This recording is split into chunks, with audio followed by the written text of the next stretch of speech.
कि आपको जो सेवा मिली है ये हमारे श्री भगवान की ही सेवा है।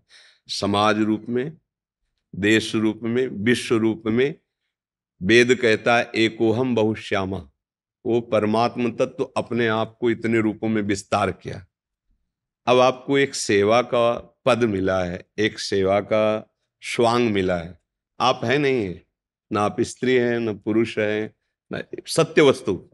अब आपको जो मिला है यही आपको इससे मुक्त कर देगा। जब हम इसका दुरुपयोग करते हैं तो फंस जाते हैं, और जब सदुपयोग करते हैं तो हमारी वही मुक्ति का कारण बन जाता है। तो ये सेवा ईमानदारी से अपने देश के प्रति, अपने समाज के प्रति हमारा भगवान का भजन होगा।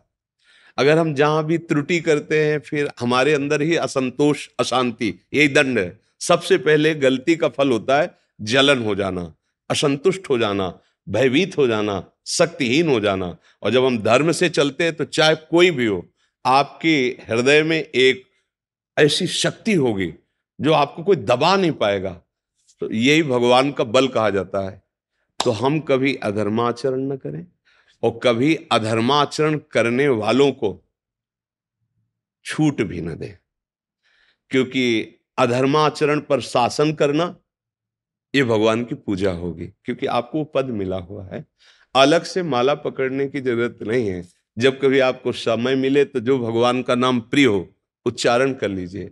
नहीं, सत्य और धर्म को साक्षी करके आप अपनी जो सेवा दे रहे हैं, ड्यूटी दे रहे हैं, ये भगवान का ही भजन है। और इसी से भगवान प्रसन्न हो जाते हैं और इसका आपको परिणाम मिलेगा इसी जन्म में। जब आप इस सेवा से निवृत्त होंगे तो आपका मन भगवान की तरफ खींचने लगेगा।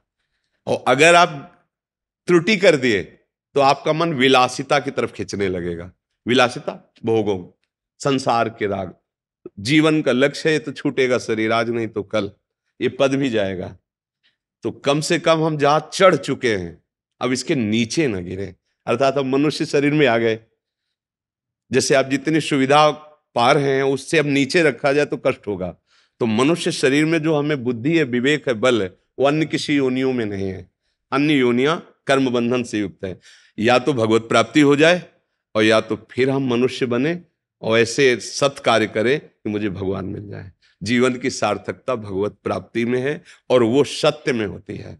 भले नमक रोटी खाना पड़े पर धर्म से चलेंगे तो हृदय शीतल रहेगा।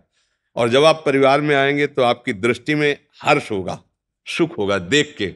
और जब आप अधर्म का, तो फिर आपका हृदय जलेगा। और जब आप घर में आएंगे तो असंतुष्ट हो जाएंगे। अधर्म से कभी किसी को शांति नहीं मिली। धर्म से थोड़ा दुख का अवसर देखने को मिलता है, पर वो एक दिन परम सुख को निश्चित प्राप्त होता है। जैसे धर्मराज युधिष्ठिर और दुर्योधन, वो अधर्म का तो भीष्म पितामह जैसे महापुरुष को भी परास्त होना पड़ा। और धर्म तो वनवास जरूर मिला लेकिन सिंहासन पर वही विराजमान है। इसलिए धर्म का आश्रय लीजिए। आप सब